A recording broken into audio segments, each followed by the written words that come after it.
আমরা এই মুহূর্তে দাঁড়িয়ে আছি এক ঐতিহাসিক ও রহস্যময় পরিত্যক্ত বাড়ির সামনে। ২০০৩ সালের দিকে এই বাড়ির মালিক ফ্রান্সিস জোনসের মৃত্যু হয়। তার মৃত্যুর পর থেকেই বাড়িটি ধীরে ধীরে পরিত্যক্ত হয়ে পড়ে এবং সময়ের সঙ্গে সঙ্গে যত্নের অভাবে ক্ষয়প্রাপ্ত হতে থাকে।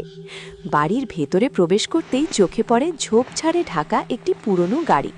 দেখে মনে হয় একসময় এই গাড়িটি বাড়ির মালিক ব্যবহার করতেন।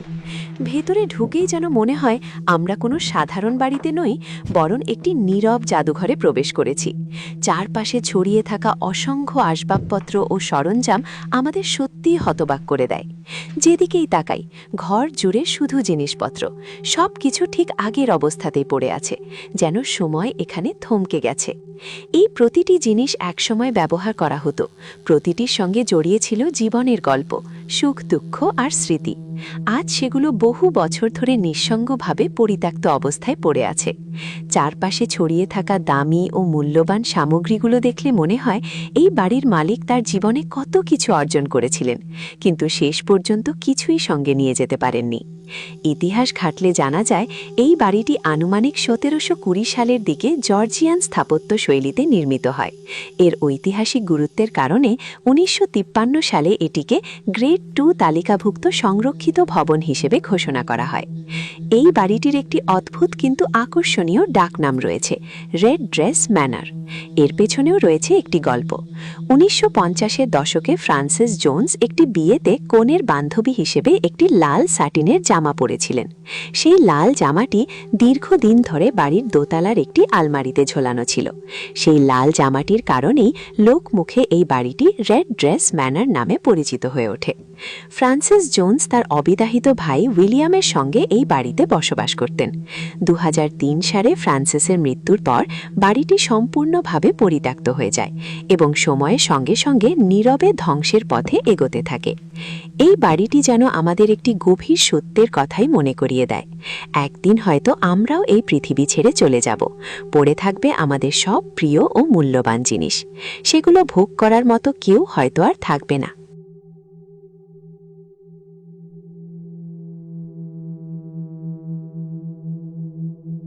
তো বন্ধুরা, আজকের ভিডিওটি এখানেই শেষ করছি। আমাদের এই ধরনের ভিডিওগুলো আপনাদের কেমন লাগে তা অবশ্যই কমেন্ট করে জানাবেন। ভিডিওটি ভালো লাগলে একটি লাইক দিন, আর এমন আরও ভিডিও দেখতে চাইলে অবশ্যই আমাদের পেজটি ফলো করে রাখবেন। ধন্যবাদ। নীরব জাদুঘরে প্রবেশ করেছি। চারপাশে ছড়িয়ে থাকা অসংখ্য আসবাবপত্র ও সরঞ্জাম আমাদের সত্যিই হতবাক করে দেয়। যেদিকেই তাকাই ঘর জুড়ে শুধু জিনিসপত্র, সব কিছু ঠিক আগের অবস্থাতেই পড়ে আছে, যেন সময় এখানে থমকে গেছে। এই প্রতিটি জিনিস একসময় ব্যবহার করা হতো, প্রতিটির সঙ্গে জড়িয়ে ছিল জীবনের গল্প, সুখ দুঃখ আর স্মৃতি। আজ সেগুলো বহু বছর ধরে নিঃসঙ্গভাবে পরিত্যক্ত অবস্থায় পড়ে আছে। চারপাশে ছড়িয়ে থাকা দামি ও মূল্যবান সামগ্রীগুলো দেখলে মনে হয় এই বাড়ির মালিক তার জীবনে কত কিছু অর্জন করেছিলেন, কিন্তু শেষ পর্যন্ত কিছুই সঙ্গে নিয়ে যেতে পারেননি।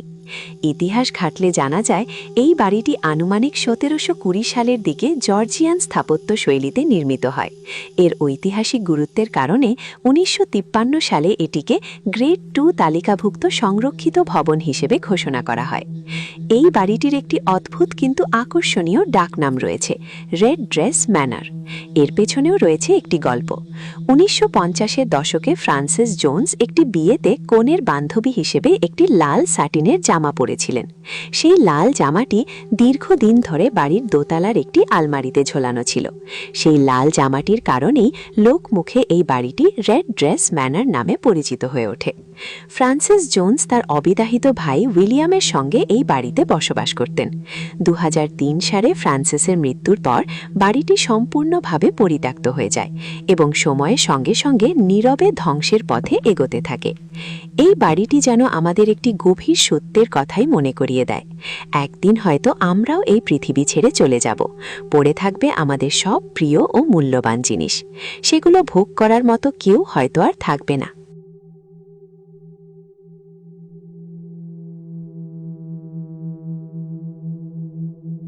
তো বন্ধুরা, আজকের ভিডিওটি এখানেই শেষ করছি। আমাদের এই ধরনের ভিডিওগুলো আপনাদের কেমন লাগে তা অবশ্যই কমেন্ট করে জানাবেন। ভিডিওটি ভালো লাগলে একটি লাইক দিন, আর এমন আরও ভিডিও দেখতে চাইলে অবশ্যই আমাদের পেজটি ফলো করে রাখবেন। ধন্যবাদ।